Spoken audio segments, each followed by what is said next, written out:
السلام علیکم ګرانو کتونکو تاسو ګوره ایم اس افیشل چینل زم تاسو رو مختیار ساګر ګرانو ملګرو نن تاسو ملاقات ته یو داسې ماشوم سره کوم چې د عمر نه او د قد نه ډیر ماشوم دی او ډیر کم دی خو د شعر او شاعرۍ په دنیا کې د چانه کم نه دی نو تاسو ملاقات کوم د غلام حسین غلام سره چې په ډیر کم عمر کې هغه شعر او شاعري شروع کړی دي او یقینا ډیر ښکلي شاعري کوي نو د ټولو ناول خو غلام حسین ته خپل تعارف وکړي ملګرو سره زمانوم غلام حسین غلام دی زه د ملک خیل کوټ کې اوسېدونکی یم غلام حسین دا راته ووایه چې دا کم شعر او شاعري چې ته کومه کې دا خپله شاعر او شاعري ده او چې دا موږ خپله کوو نو دا راته ووایه دې مینهوال ته به څه ډالۍ کول غواړي دوی به موږ یو څو شعرونه ډالۍ کړو چې وایي زما لار پرېږده ما په قلاره پرېږده زما لاره پرېږده ما په قلاره پرېږده زما جانانه غمه بس کا ما په تلواره پرېږده او غلامه نور نه شي وړی د غمونو سمي ما لږ نشې ته پرېږده جام ته مې خواته پرېږده واه جی واه غلامه دا راته ووایه چې سکول ته ځې او جی سکول ته ځو په څویم کې درېیم کلاس کې سبق وایو ښه ماشاءالله ماشاءالله او دا شعر او شاعري د کم وخت نه کې څو وخت شو دا تقریبا یو کال کېږي ښه نو مینهوالو ته به نور څه ډالۍ کې نور ورته هم دغه یو څو غزل ډالۍ کړو چې وایي مینه د زړونو جواري ده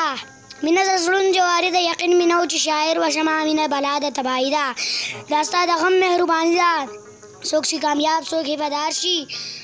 پچا چې غم پچا خادي ده ما سره کښېنه لږ ایثار شه مړه پتا ده څه تادي ده بس خو جامونه دي نشي دي بس خو جامونه دي نشي دي مړه زموږ څه زندګي ده غلامه دا رقیب به هم چېرته بدار شي خو په تا چا کړې خواري ده واه جی واه غلامه دا راته ووایه چې د شاعرانو کې د کم شاعر نه متاثره یې جی شاعران خو ټول قابلان دي خو منیر زما فیورټ دی او دا راته ووایه چې کوم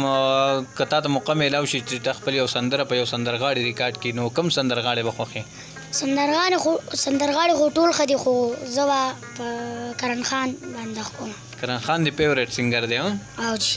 نو نور دی مینهوالو ته څه ډالۍ که ښکلو ښکلو شعرونه دي راوړي دي یار څو شعرونه دي نور چې وایي د ګوتو په سرونو ځان له لار جوړوم ټوټې ټوټې زړګی څنګ په قلار جوړوم لاسونه مې رفیږي ټول اوسان رانه خطا شي دانې دانې امیل زه ستا په غاړه جوړوم یو یکدم او بل عالم زما رنګونه نه خوښېږي په لاسونو چې مګونه ستا دپاره جوړوم د کلي د خان لور د خو زړګی لما وړې د کلي د خان لور د خو زړګی لما وړې څه چلو کرې بار زه تیار جوړوم زه عشق مدادانه ما په ډېرو لوبو وکړې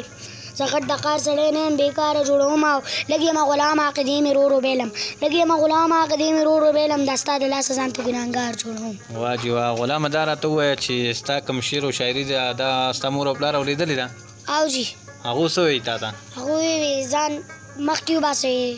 ستا شاعري وایي ډېره ښه ده ځان مخکې شاعري دې خوښوي لکه او جی چې غټ شي څه به جوړېدل غواړي دقه شاعر به جوړېدل غواړم دا زما خواهش دی لکه شاعرۍ سره دې دونه مینه ده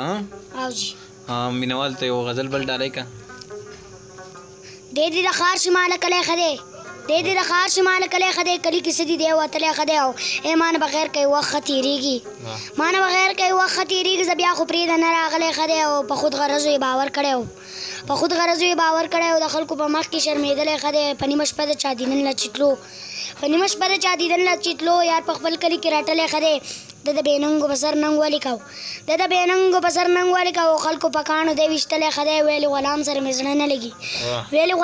زړه نه لګي روکې کمړه چا وجلی ښه دی واه واه واه یار ډېر ښه دا راته ووایه غلامه چې نور کوم شعر شاعري چې ده کوم غزلې دا دې نورې لیکلي دي که صرف دغه دي او جی نور ما لیکلي دي د دې نوم ښه دي په کور کې دي سندرې مې هم لیکلي ښه ډېر ښه نو حسینه په تلو کې ګرانو مینهوالو ته څه پیغام ورکول غواړي دې په تلو کې مینهوالو ته دغه پیغام ورکړو چې د ورځې ژوند دی او په خندا خوشحالۍ باندې تېر کړئ او کوشش دا وکړه چې د یو بل زړونه خفه نه شي مختار ساګر صاحب موږ یو جهان مننه ادا کوو چې تاسو موږ له خپل وخت راکړو ډېره مهرباني جی ګرانو کتونکو منم چې ډېر ښکلې شاعري کړه او ډېر ښکلی اواز دی ماشوم دی خو شعر او شاعري ډېره ښکلې شاعري کوي لکه د زړه د کومې نه کم شعر او شاعري چې دا هغه راوباسي یقینا د هر یو کس په خوښه شوي ولې نه چې دومره ماشوم او دومره ټیلنټ نو ملګرو د یو نوي پروګرام سره به ستاسو په خدمت کې حاضرېږو نو خپل کوربه مختیار ساګر له ورکړه اجازت ته لوی الله په امان